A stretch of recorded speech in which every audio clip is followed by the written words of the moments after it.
औज़ुबिल्लाहिमिनश्शैतानिर्रजीम बिस्मिल्लाहिर्रहमानिर्रहीम। नाज़रीन इकराम, मैं हूँ आपका अपना राना नासिर खान, आपकी खिदमत में हाज़िर हूँ। सलाम कबूल फरमाइए।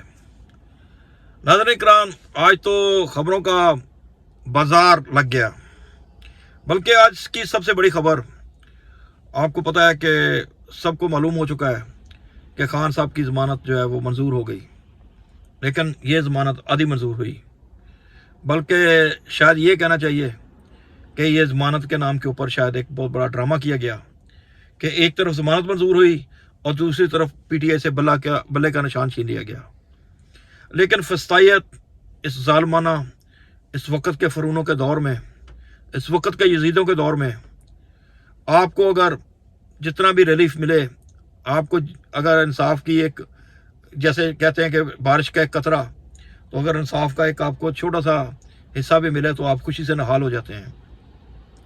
नाज़रीन इकराम, आप लोगों की खिदमत में ये व्लॉग लाने का मकसद सिर्फ एक ही होता है कि आप लोगों तक करेक्ट और परफेक्ट जो इन्फॉर्मेशन है वो पहुँचाई जा सके, ना कि आपको बीच मंझदार में छोड़ दिया जाए कि आप इत्तलात का जो इस दौर है इसमें आप गोते लगाते रहें और आप तक सही पिक्चर जो आजकल के हालात हैं उनकी तक ना पहुंच सके। प्यारे पाकिस्तानियों, इस फस्तायत, इस जुल्म के दौर में आप सोचें कि हमने एमक्यूएम का भी दौर देखा, हमने और भी बहुत से ताले आज़माओं के दौर देखे, लेकिन ये जो दौर है इसमें ऐसी टेक्निकली तरीके से आपके साथ हाथ किया जा रहा है कि आप सोचते रह जाएंगे और वक्त हाथ से निकल जाएगा। प्यारे पाकिस्तानियों, आप सोचें कि 70 साल की माँ हो या फिर कोई 20-22 साल की लड़की हो, उसमें से भी अगर किसी ने पीटीआई के कागजात नामजदगी दाखिल कराने की कोशिश की तो जनाब वहाँ पे एक ऐसा खेल खेला गया कि ऐसे गुंडे, बावर्दी गुंडे बैठा दिए गए कि उन्होंने उन मस्कीनों से, उन गरीबों से जो हक के लिए, रूल ऑफ लॉ के लिए लड़ने की तैयारी कर रहे थे और अभी तक वो जिंदा हैं और अभी तक वो कर रहे हैं, जनाब उनसे कागजात नामजदगी छीन लिए गए। आप सोचें, ऐसा कभी हुआ पहले? पाकिस्तान क्या, पाकिस्तान की तारीख में कभी नहीं हुआ। लेकिन ये शैतानी काम कौन कर सकता है? किन के ज़हन में ये आ सकता है? ये यकीनन अब आप लोगों को सोचना पड़ेगा। बहरहाल, एक तरफ तो हमारा इंसाफ का कछुए की तरह रेंगता हुआ निज़ाम है कि जो जितना को ताकतवर है उसको उतना ही जल्दी वो इंसाफ फराहम करता है, और एक तरफ पीटीआई के भोंपू हैं कि वो इंसाफ लेने के लिए वो कानून की किताबों का सहारा लेते हैं। लेकिन वो पंजाबी की मिसाल है, बल्कि उर्दू की मिसाल है कि लातों के भूत बातों से नहीं मानते। पाकिस्तानियों, आपके लिए ये जो वक्त आ पहुंचा है 8 फरवरी के इलेक्शन का, ये आपको सबको पता है कि आप प्लेइंग फील्ड किसके हाथ में है, और जिसको आप नहीं चाहते उसको ज़बरदस्ती आपका प्राइम मिनिस्टर बनाया जा रहा है, जिसको आप नहीं चाहते उनको ज़बरदस्ती आपके सर के ऊपर थोपा जा रहा है। लेकिन यकीन करें, एक अल्लाह है, उसके आखिरी रसूल मोहम्मद मूसा सल्लल्लाहु अलैहि वसल्लम है। वो अल्लाह, एक अल्लाह की बात सच है, हज़रत मोहम्मद सल्लल्लाहु अलैहि वसल्लम की बात सच है। जुल्म का निज़ाम नहीं चल सकता, बिल्कुल नहीं चल सकता। आप जो मर्जी कर लें, इस कौम को, इन मजलूम पाकिस्तानियों को उनका हक देना पड़ेगा। और पाकिस्तानी, आप सबको पता है कि अपना हक लेना जानते हैं। खुदा ना खास्ता मेरी मुराद किसी तौर के ऊपर भी इस मुल्क में वायरस की नहीं है, लेकिन इतनी ज़रूर है, इतनी ख्वाहिश है, इतना दिल ज़रूर करता है कि इस मुल्क में इंसाफ का दौरा हो। इस मुल्क की लोग इनके निज़ाम की मिसालें दिया करें। बुरी मिसालें नहीं जो आजकल चल रही हैं, बल्कि अच्छी मिसालें दिया करें। हमारे जो दुश्मन हैं, हमारे साउथ के दुश्मन हो, नॉर्थ के दुश्मन हो, या हमारे ईस्ट के दुश्मन हो, वो सब हमारे ऊपर हंस रहे हैं।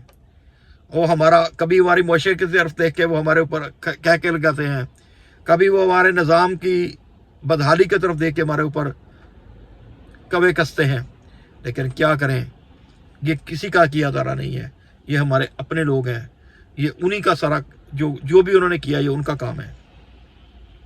बहरहाल अब इलेक्शन भी आ गया है, वो जो पंजाबी में कहते हैं कि ए घोड़ा ते ए मैदान, और आप भी हैं और जुल्म करने वाले भी हैं, बल्कि जालिम भी खड़े हो चुके हैं आपके सामने।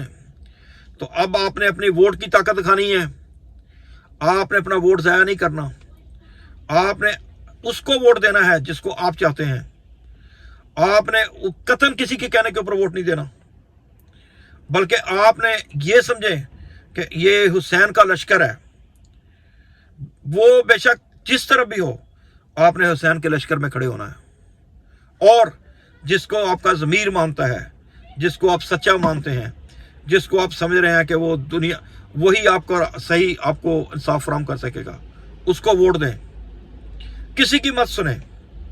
बल्कि माशाल्लाह पाकिस्तान में जैसे आप सबको पता है कि उम्र 18 साल है, जब बंदा 18 साल का हो गया तो वो उसका अपना फैसला करने का हक है।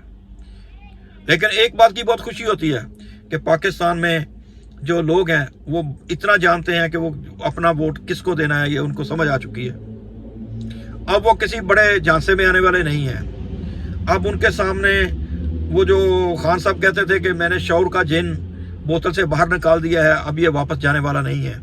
किसी हद तक उनकी बात अब साबित हो चुकी है कि जो 18 साल से जो 50 साल तक के लोग हैं वो यकीनन यही बात कर रहे हैं कि वो बिल्कुल नहीं डर रहे, वो अपने धड़ल्ले से कह रहे हैं कि जिनको उन्होंने वोट देना है वो उसके ऊपर डट के खड़े हैं। बहरहाल यही है कि आप लोगों के ऊपर ही अब इस पाकिस्तान की उम्मीद है, तो इसको मेरे जैसे बंदे की बात को कहे को भी थोड़े कहे को ज़्यादा जानना चाहिए, क्योंकि हम लोग भी आपसे इतनी डायरेक्ट खुल के बात नहीं कर सकते। जो हमारे दिल में है, जो हमारे जहन में है, हम सिर्फ आपको एक राह मुतय्यन करके दे सकते हैं। आपको ये बता सकते हैं कि इस तरफ अंधेरा है और उस तरफ रोशनी है, इस तरफ चमकता हुआ आसमान है तो उस तरफ गुप अंधेरा है। तो भाइयों, प्यारे पाकिस्तानियों, अय्या काना बोदो अय्या कनस्ताइन को याद रखें, वही अल्लाह है जो हमें हिदायत देने वाला है, उसके अलावा कोई नहीं है। और ये मुल्क होगा, इस मुल्क का निज़ाम होगा, अगर इस मुल्क के ऊपर हमने गुंडे ला के बैठा दिए, हमने चोर ला के बैठा दिए, तो फिर उनसे हम खैर की क्या तवक्को रखेंगे। अब यही सुप्रीम कोर्ट है, वही इलेक्शन कमिश्नर है, उसमें भी मुसलमान बैठे हुए हैं, जज भी मुसलमान हैं, हमारे मुल्क के बड़े बड़े जो ताकतवर हैं वो भी मुसलमान हैं। लेकिन आप खुद सोचो, कोई कितना इंसाफ कर रहा है, कोई कितना इस्लाम के ऊपर चल रहा है, और या वो फिर सर आपको इस्लाम की बातें बता रहा है। लेकिन आप खुद सोचें, आप भी मुसलमान हैं, आपका ज़मीर, आपका जहन क्या कहता है? अय्या काना बोदो अय्या कनस्ताइन के ऊपर चलें और दुनिया को बता दें कि पाकिस्तान के लोग हक और सच का अलम उठाना जानते हैं। अंटिल नेक्स्ट टाइम के लिए राना नासिर को इजाज़त के, वो माइलन बिला।